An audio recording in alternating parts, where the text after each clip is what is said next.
அண்ணா பல்கலைக்கழகத்துக்கு துணைவேந்தரே நியமிக்கப்படல, துணைவேந்தர் இல்லாத ஒரு இடம் வந்து என்னவா இருக்குங்கிறதுக்கான இடம் தான் அது. அப்ப இந்த அத்துமீறலுக்கு பின்னாடி நிர்வாக சீர்கேடு மிகப்பெரிய காரணமா இருக்கு. அந்த நிர்வாக சீர்கேட்டுக்கு காரணமா இருக்கிற ஆளுநர் குறித்து இவர்கள் ஏதாவது விமர்சனம் செய்வார்களா?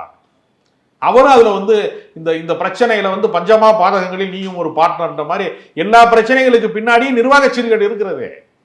அந்த நிர்வாக சீர்கேட்டுக்கு யாராவது விமர்சனம் செய்திருக்கிறார்களா?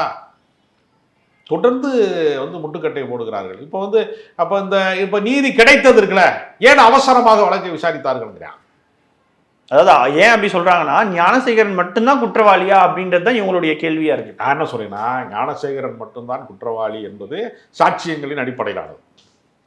வேறு குற்றவாளி இருந்தா அந்த சாட்சியங்களை கொண்டு வந்து நீங்க ஒப்படைங்க தான் நம்ம சொல்றோம். நீதிமன்றத்தில் ஒப்படைங்க, அதுதான் காவல்துறையில இருக்குல்ல சார். அப்ப எதுக்காக கட்டுக்கதைலாம் சொல்றீங்க? கற்பனையாக ஒரு கதையை நீங்க உருவாக்கி, இல்லாத ஒண்ணை உருவாக்கி, யார் அந்த சார் யார் அந்த சார்னா பொள்ளாச்சி வழக்கில் கைது செய்யப்பட்டவர் தான் அந்த சார்னு சொல்ற மாதிரி ஏன் சொல்ல வைக்கிறீங்க?